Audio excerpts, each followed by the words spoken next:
Hello,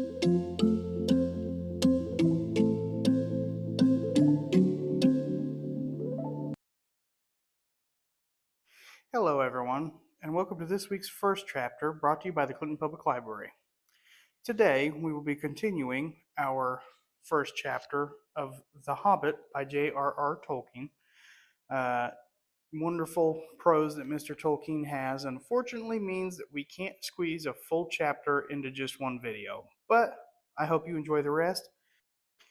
As they sang, the hobbit felt the love of beautiful things made by hands and by cunning, and by magic moving through him. A fierce and a jealous love, the desire of the hearts of dwarves.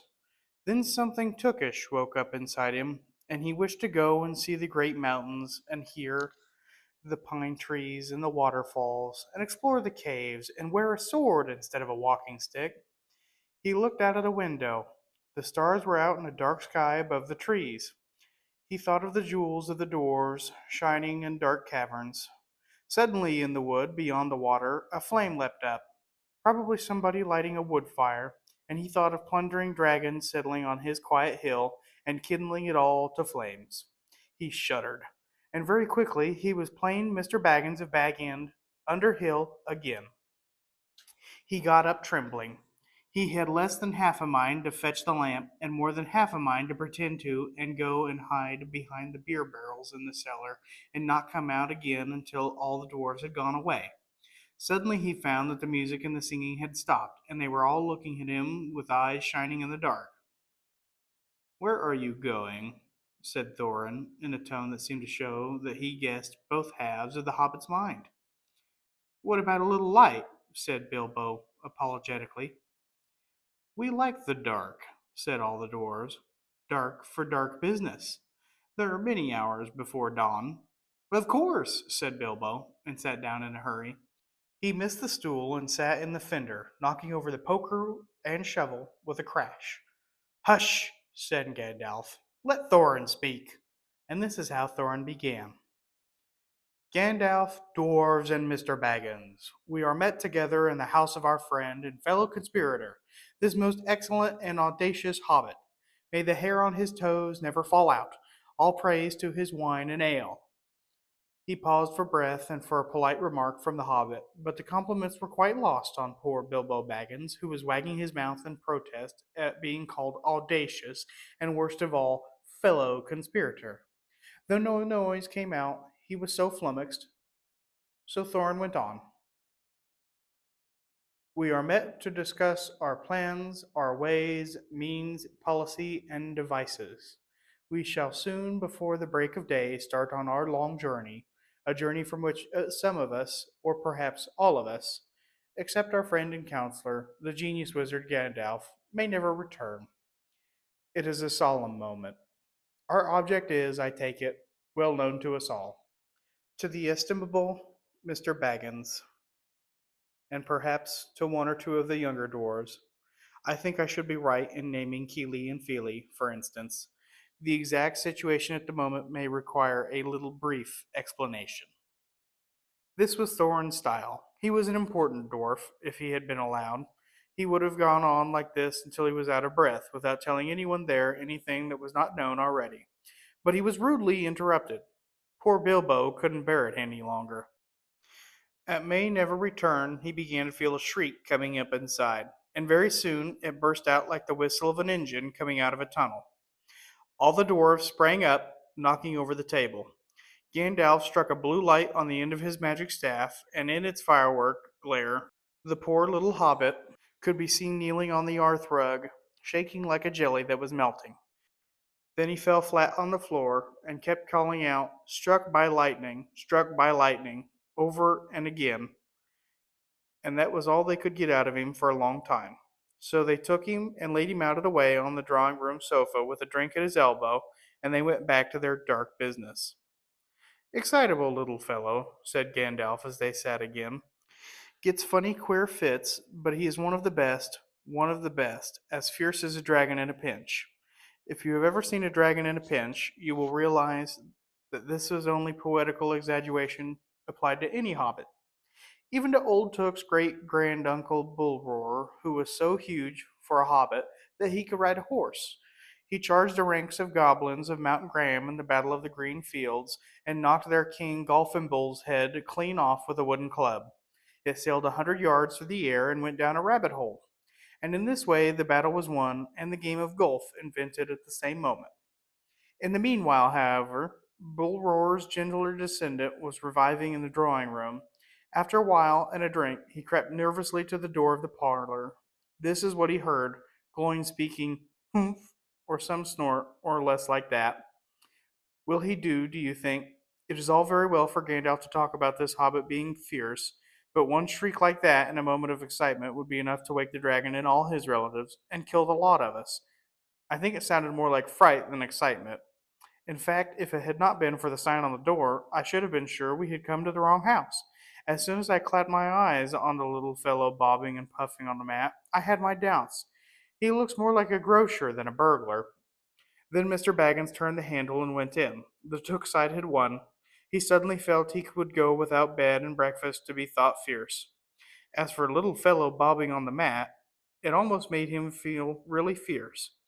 Many a time afterwards, Baggins part regretted what he did now, and he said to himself, Bilbo, you were a fool. You walked right in and put your foot in it.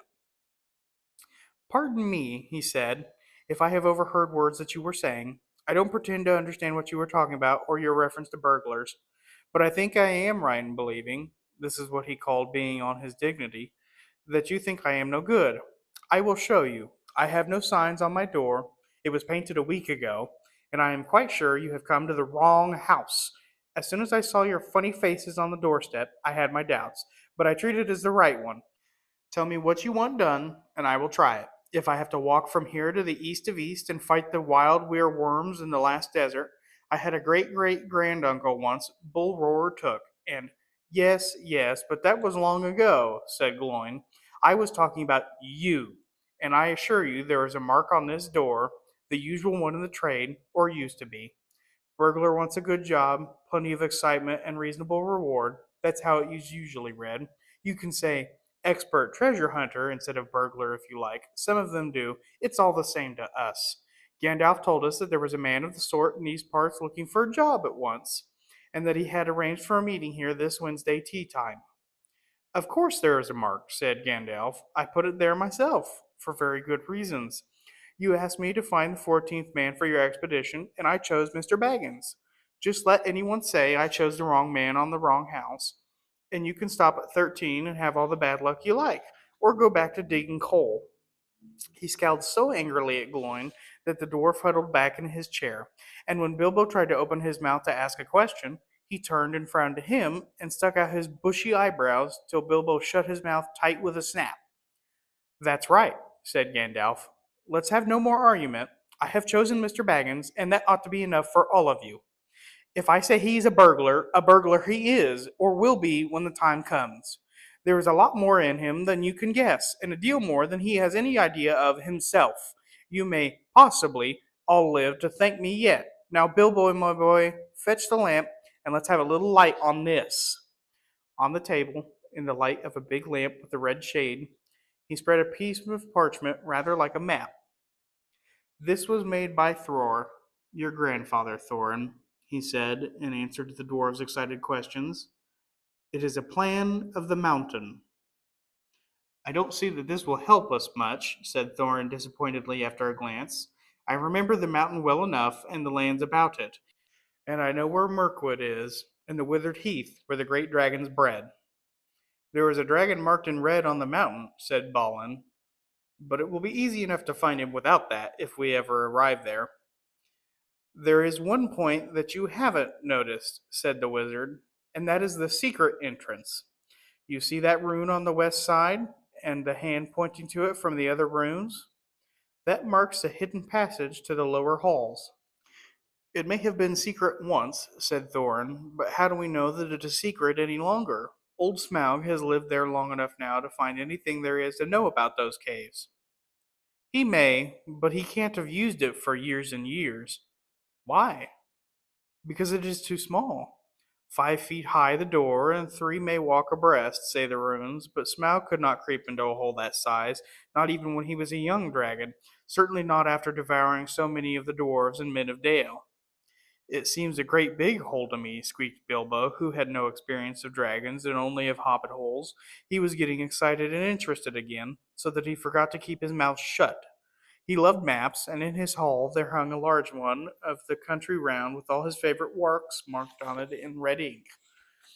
How could such a large door be kept secret from everybody outside, apart from the dragon? He asked.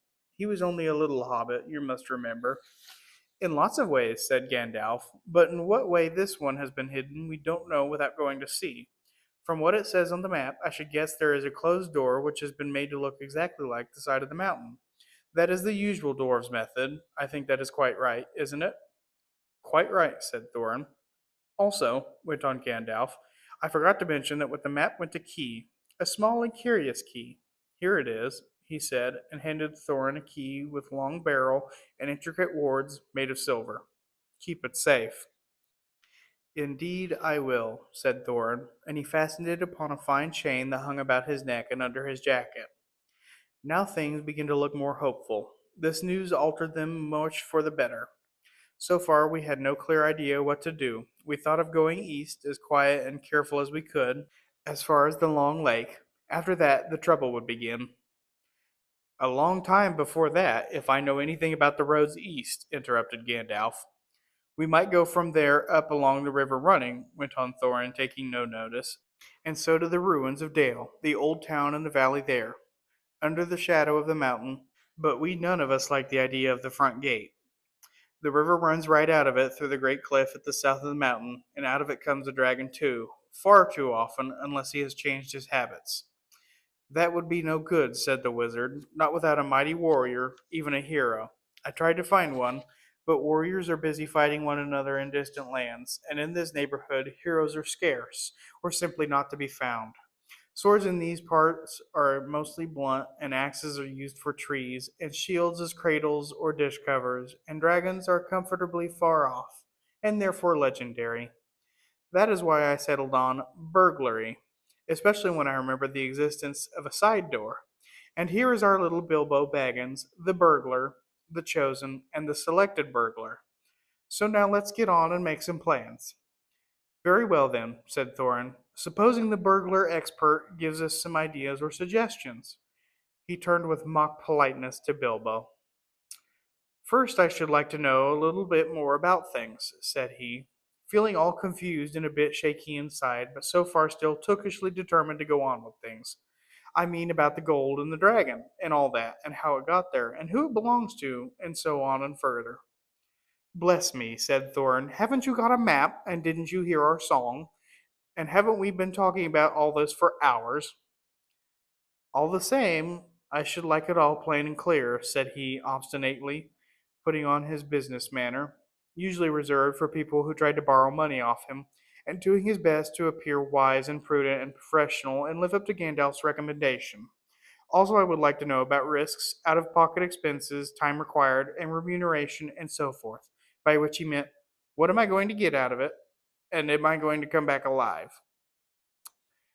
Oh, very well, said Thorin. Long ago, in my grandfather Thor's time, our family was driven out of the far north and came back with all their wealth and their tools to this mountain on the map. It had been discovered by my far ancestor Thrain the Old, but now they mined and they tunneled and they made huger halls and greater workshops. In addition, I believe they found a good deal of gold and a great many jewels too. Anyway, they grew immensely rich and famous, and my father was king under the mountain again, and treated with great reverence by the mortal men who lived to the south, and were gradually spreading up the running river as far as the valley overshadowed by the mountain. They built the merry town of Dale there in those days. Kings used to send for our smiths, and reward even the least skilful most richly.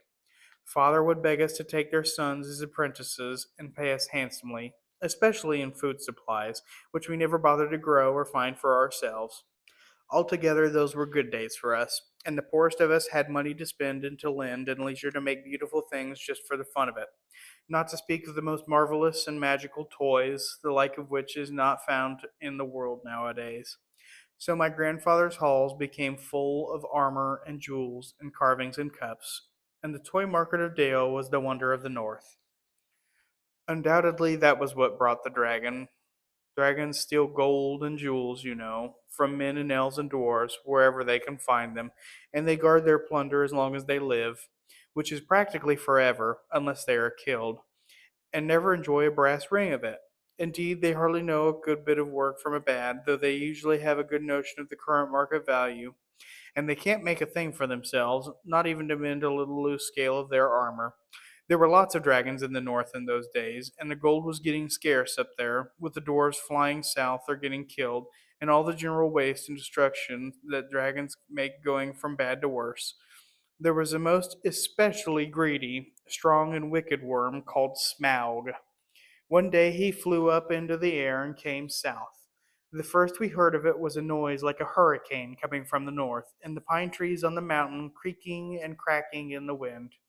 Some of the dwarfs who happened to be outside, I was one luckily, a fine adventurous lad in those days, always wandering about, and it saved my life that day. Well, from a good way off, we saw the dragon settle on our mountain in a spout of flame. Then he came down the slopes, and when he reached the woods, they all went up in fire. By that time, all the bells were ringing in Dale, and their warriors were arming. The dwarves rushed out of their great gate, but there was the dragon waiting for them. None escaped that day. The river rushed up in steam, and a fog fell on Dale, and in the fog the dragon came on them and destroyed most of the warriors. The usual unhappy story. It was only too common in those days. Then he went back and crept in through the front gate and routed out all the halls and lanes and tunnels, alleys, cellars, mansions, and passages. After that, there were no doors left alive inside, and he took all their wealth for himself. Probably, for that is the dragon's way. He has piled it all up in a great heap far inside and sleeps on it for a bed. Later, he used to crawl out of the great gate and come by night to Dale and carry away people, especially maidens, to eat, until Dale was ruined and all the people dead or gone. What goes on there now, I don't know for certain, but I don't suppose anyone lives nearer to the mountain than the far edge of the long lake nowadays. The few of us that were well outside sat and wept in hiding and cursed Smaug, and there we were unexpectedly joined by my father and my grandfather with singed beards. They looked very grim, but they said very little. When I asked how they got away, they told me to hold my tongue and said that one day in the proper time I should know. After that, we went away, and we have had to earn our livings as best we could up and down the lands, often enough sinking as low as blacksmith work or even coal mining. But we have never forgotten our stolen treasure. And even now, what I will allow, we have a good bit laid by and are not so badly off. Here, Thorin stroked the gold chain around his neck. We still mean to get it back, and to bring our curses home to Smaug if we can. I have often wondered about my father's and my grandfather's escape. I see now they must have had a private side door which only they knew about. But apparently they made a map, and I should like to know how Gandalf got a hold of it, and why it did not come to me, the rightful heir. I did not get hold of it, I was given it, said the wizard. Your grandfather Thor was killed, you remember, in the moorings of Moria by Azog the goblin. Curse his name, yes, said Thorin. And Thrain, your father, went away on the 21st of April, 100 years ago last Thursday, and has never been seen by you since. True, said Thorin. Well, your father gave me this to give to you, and if I have chosen my own time and way for handing it over, you can hardly blame me, considering the trouble I had to find you. Your father could not remember his own name when he gave me the paper, and he never told me yours. So, on the whole, I think I ought to be praised and thanked. Here it is, said he, handing the map to Thorin. I don't understand, said Thorin, and Bilbo felt he would have liked to say the same. The explanation did not seem to explain. Your grandfather, said the wizard slowly and grimly, gave the map to his son for safety before he went to the mines of Moria. Your father went away to try his luck with the map after your grandfather was killed, and lots of adventures of a most painful and unpleasant sort he had, but he never got near the mountain. How he got there, I don't know, but I found him a prisoner in the dungeons of the necromancer. Whatever were you doing there? Said Thorin with a shudder, and all the dwarves shivered. Never you mind. I was finding things out as usual, and a nasty, dangerous business it was. Even I, Gandalf, only just escaped. I tried to save your father, but it was too late. He was witless and wandering, and had forgotten almost everything except the map and the key. We have long ago paid the goblins of Moria, said Thorin. We must give a thought to the necromancer. Don't be absurd. He was an enemy far beyond the powers of all the dwarves put together. If they could all be collected again from the four corners of the world, the one thing your father wished was for his son to read the map and use the key. The dragon and the mountain are more than big enough tasks for you. Hear, hear, said Bilbo, and accidentally said it aloud. Hear what? They all said, turning suddenly towards him, and he was so flustered that he answered, Hear what I have to say. What's that? They asked. Well, I should say that you ought to go east and have a look round. After all, there is the side door, and dragons must sleep sometimes, I suppose. If you sit on the doorstep long enough, I dare say you will think of something. And well, don't you know, I think we have talked long enough for one night. And if you see what I mean, what about bed and an early start and all that? I will give you a good breakfast before you go. Before we go, I suppose you mean, said Thornton.